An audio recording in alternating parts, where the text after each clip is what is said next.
Baie welkom by ons erediens op Sondag 5 April, Palmsondag. Mag dit vir elkeen van ons 'n geseënde en 'n geloofsverrykende ervaring wees. Broeders en susters, ek herinner net aan ons virtuele nagmaalsviering saam met die erediens. Donderdag aand. Neem asseblief kennis van die reëlings wat apart vir die deur gegee is en laat ons dan ook daarvoor voorberei in hierdie week wat voorlê. Kom ons luister na die woorde van Psalm 118, vers 19 tot 21. Maak die tempelpoort vir my oop. Ek wil ingaan en die Here loof. Dit is die poort na die Here toe. Regverdiges mag daardeur ingaan. Ek wil U loof omdat U my gebed verhoor en my gered het. Geliefdes, genade vir U en vrede van God ons Vader, van Jesus Christus die Here en van die Heilige Gees. Amen. Ons lofsang volg net hierna.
Skriflesing vanmôre is in Matteus 20.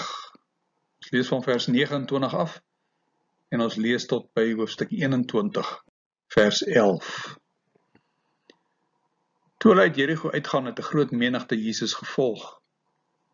2 blinde mans wat langs die pad gesit het gehoor dat Jesus verbykom. Toe roep hulle uit: Here, Seun van Dawid, ontferm U tog oor ons. Die mense het met hulle geraas en gesê hulle moet stil bly. Maar hulle het al hoe harder geroep: Here, Seun van Dawid, ontferm U tog oor ons. Jesus het gaan staan, hulle geroep en gevra: Wat wil julle hê moet ek vir julle doen? Hulle sê toe vir hom: Here, dat ons oë oopgaan.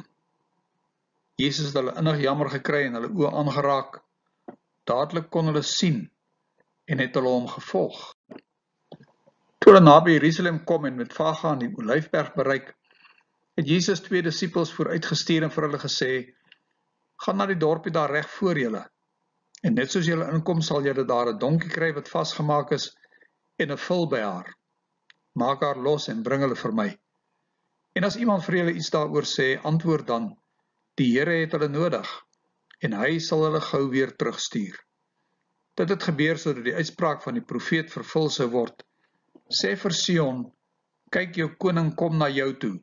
Hy is nederig en hy ry op 'n donkie, op die vel van 'n pakdier. Die 2 disippels het toe vooruitgegaan en gedoen wat Jesus hulle beveel het. Hulle het die donkie en die vel gebring, van hulle klere op die diere gesit en Jesus het opgeklim. Die grootste deel van die skare het van hulle klere op die grond op die pad gegooi en ander het takkies van die bome afgebreek en dit op die pad gestrooi. Die mense wat voor Jesus geloop het en die wat agter hom aangekom het, het begin uitroep, prys die seun van Dawid. Loof hom wat in die naam van die Here kom. Prys hom in die hoogste hemel. Toe Jesus in Jerusalem ingaan, het die hele stad in beroering gekom en gevra, wie is hierdie man? Die skare het geantwoord, dit is die profeet Jesus van Nasaret in Galilea. Ons lees tot daartoe. Gelukkig is ons broeders en susters as ons die woord van die Here hoor en dit glo en ook daarvolgens lewe. Amen. Here, as ons vanmôre tot U bid, dan is dit in diepe afhanklikheid, want ons is U kinders. U is die skepper van die hemel en die aarde. Maar ons kom na U toe, Here, omdat ons U ken. Omdat ons weet, U het ons lief. Omdat ons ervaar, U is by en met ons in hierdie dag en in hierdie tyd waarin ons leef. En omdat ons glo, U sal ook saam met ons die pad vorentoe stap. Dankie vir die voorreg om vanmôre ook op hierdie manier rondom U woord by mekaar te wees en saam met mekaar U lof te besing en na U woord te luister. Here, wil U self in elkeen se midde teenwoordig wees, sodat ons kan weet, ons is nie alleen nie. Dankie dat ons kan bid vir die wêreld, vir elke mens, sy eie omstandighede. Dankie dat ons vir mekaar kan bid as broers en susters in ons gemeente. Ontferm U tog oor ons, Here, en wees ons genadig. En mag ons in hierdie tyd uit U genade leef. Ons bid dit in Jesus Christus se naam. Amen. Wie is hierdie man? Dus susters, dit was die vraag op mense se lippe vandat Jesus gebore is. As die sterrekykers in Bethlehem aankom, om aan hierdie nuwe koning hulde te bewys, en hulle navraag doen oor waar hy gebore is, dan is daar beroering. Selfs Herodes is ontsteld. Hy probeer hulle omkoop om vir hom te kom vertel. Maar uiteindelik is hy so bekommerd oor sy eie koninkryk, dat hy al die seentjies jonger as 2 jaar laat doodmaak. Want hy het nie geweet wie is hierdie nuwe koning nie. Maar ons sien selfs by Jesus se disippels soms twyfel. As ons in Markus 4 die verhaal lees waar Jesus die storm op die see stilmaak, dan vra sy disippels daarna vir mekaar, wie kan hy tog wees, dat selfs die wind en die see hom gehoorsaam? Op hierdie laaste deel van sy reis, die stad Jerusalem binne, op die rug van 'n donkie, met 'n skare mense wat voor en agter hom uitloop, en hulle klere en takke op die pad voor hom gooi, en uitroep, prys die seun van Dawid. Loof hom wat in die naam van die Here kom, prys hom in die hoogste hemel. Lees ons dat die hele stad in beroering is en die mense vra, wie is hierdie man? As ons verder lees, dan sien ons ook tydens Jesus se verhoor, is dit die vraag, want niemand het hom herken nie. Ons lees in Matteus 26 vers 63-64, dat die hoofpriester vir Jesus sê, ek stel jou onder 'n eed by die lewende God, dat jy vir ons moet sê, is jy die Christus, die seun van God? Matteus 27 vers 11, is dit Pilatus wat vir Jesus vra, is jy die koning van die Jode? want niemand het geweet nie. Niemand het hom herken vir wie hy is en vir wat hy kom doen het nie. Telkens is Jesus se antwoord maar net, dit is soos u sê. Dit is ironies, broeders en susters, dat dit heidene is, sterrekykers in die ooste, wat kom hulde bewys aan die nuwe koning, die verlosser van die wêreld. Dit is ironies dat dit 2 blinde mans buite die stad Jerigo is, wat vra dat hulle oë net kan oopgaan. En as hulle Jesus herken, dan volg hulle hom. Dit is ironies dat dit Pilatus is, wat 'n opskrif van Jesus se kruis laat sit wat sê, dit is Jesus, die koning van die Jode. Dit is ironies dat die Romeinse offisier en die soldate wat Jesus aan die kruis bewaak het, wanneer hy sy laaste asem uitblaas, erken en bely, hierdie man was werklik die seun van God. Dit was nie die belydenis of die woorde van die skrifgeleerdes en die fariseërs, die godsdienstige leiers van Jesus se tyd nie. Dit was nie die woorde van die Jode wat die Messias verwag het nie. Want hulle het 'n ander Messias verwag. Die wêreld het na 'n ander koning gesoek. Iemand wat 'n nuwe koninkryk, 'n aardse koninkryk sou oprig. Maar Jesus, hy kom rig 'n nuwe koninkryk op, 'n hemelse koninkryk. 'n Koninkryk wat nie gevestig word met geweld en met gesag nie, maar 'n koninkryk wat gevestig word deur handelinge van liefde en omgee en ontferming. Hy toon sy gesag deur die tempel te reinig en siekes gesond te maak, blindes en krepeles te genees. Hy openbaar homself as die koningherder, as die een wat blindes en krepeles gesond maak, anders as die skare wat later sou uitroep, kruisig hom, kruisig hom.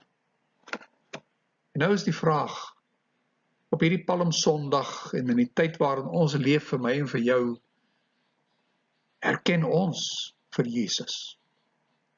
Wie is hierdie man vir my en jou in hierdie tyd van afsondering, van bekommerd wees, van berigte van duisende wat sterf aan 'n virus? Erken ons hom as die herder van Psalm 23, wat selfs in hierdie tyd so vir ons sorg dat ons niks kort kom nie? Erken ons hom as die een wat ons lei na waters waar daar vrede is, wat vir ons krag gee vir elke nuwe dag? Erken ons hom as die een wat ook in hierdie donker tye by en met ons is, sodat ons nie bang hoef te wees nie? Die herders van Jesus se tyd het nie die mense wat aan hulle toevertrou was op die regte pad gelei en versorg nie. Nee. Die leiers van die volk, die familiehoofde, die skrifgeleerdes, die Sadduseërs en die Fariseërs het hulle mense uitgebuit. Hulle mislei, hulle misken. Maar die goeie herder van Psalm 23 en Johannes 10, hy openbaar homself as die sagmoedige. Hy is nederig en kom die stad nie binne op 'n oorlogsperd nie, maar op 'n donkie. Hy nooi ons om by hom rus te vind, ook in hierdie ontstellende tyd waarin ons leef.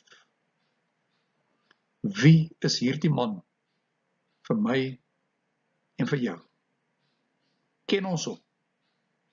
Of stap ons maar net as randfigure saam met 'n skare wat uitroep, prys die seun van Dawid, loof hom wat in die naam van die Here kom? Of is ons dalk deel van die ander skare wat later uitroep, kruisig hom, kruisig hom? Broeders en susters, Hierdie goeie herder het vir homself volgelinge bymekaar gemaak.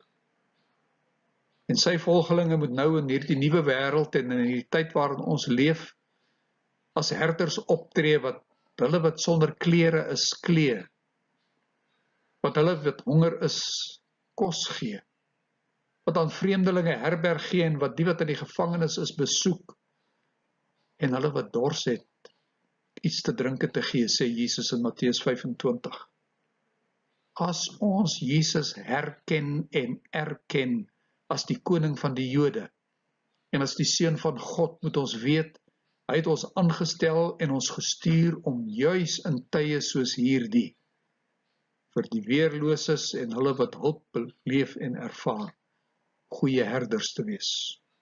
Ons moet weet as hierdie tyd van inperking verby is en mense rondom ons kry swaar, dat ons vir hulle diensbaar moet wees.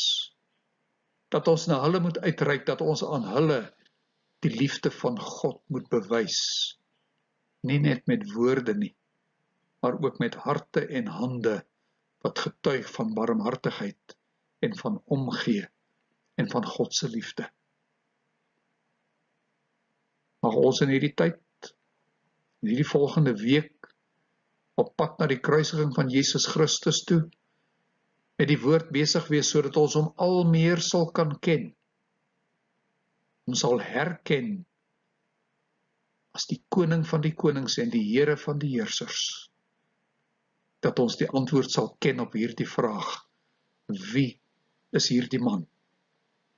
En mag ons manier van leef, ons doen, mag dit, broeders en susters, getuig dat ons disippels is van die Seun van die lewende God. Amen. Kom ons bely nou ons geloof in hierdie liefdevolle God met die volgende woorde. Ek glo in God die Vader, die Almagtige, die Skepper van die hemel en die aarde, en in Jesus Christus, sy eniggebore Seun, ons Here, wat ontvang is van die Heilige Gees, gebore is uit die maagd Maria, wat gelei het, onder Pontius Pilatus gekruisig is, gesterf het en begrawe is, en neergedaal het na die hel, wat op die 3de dag weer opgestaan het uit die dood, wat opgevaar het na die hemel en sit aan die regterhand van God, die Almagtige Vader, van waar hy sal kom om te oordeel die wat nog lewe en die wat reeds gesterf het. Ek glo in die Heilige Gees. Ek glo aan 'n heilige algemene Christelike kerk, die gemeenskap van die heiliges, die vergewing van sondes, die wederopstanding van die vlees en 'n ewige lewe. Amen. Kom ons bid nou saam. Here, in die teenwoordigheid is ons klein. Maar ons weet, ons is u kinders. Ons glo, ons is u disippels, u gestuurdes, wat in hierdie wêreld u koninkryk moet gaan verkondig. Wat die koninkryk moet sigbaar maak, ook met ons eie handelinge van liefde en omgee. Daarom bid ons dat ons met sekerheid sal kan antwoord op die vraag: wie is hierdie man? Dat ons met oortuiging verander sal kan sê: dis die lewende God. Hy wat vir ons sorg. Hy wat ons omsien. Hy wat ons liefhet. En mag ons in daardie liefde lewe. Here, wees met ons in hierdie week van voorbereiding vir ons nagmaalsviering donderdag aand. Mag ons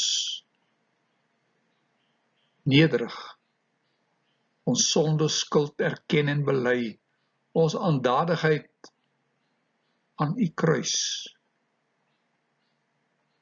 En mag ons Sondag met nuwe krag, met blydskap en vreugde die opstanding vier, want ons glo in 'n lewende God. Wees ons naby, hou u hand oor ons uitgestrek, en mag ons Here met vreugde lewe. in die naam van Jesus Christus, ons rots en ons verlosser. Amen.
Ons aanbid U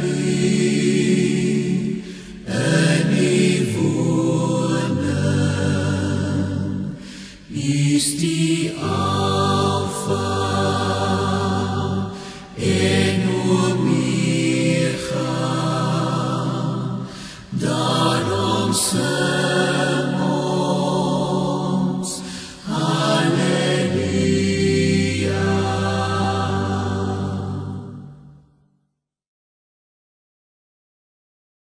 Mag die genade van ons Here Jesus Christus, die liefde van God ons Vader en die gemeenskap met die Heilige Gees by en met ons almal wees. Amen.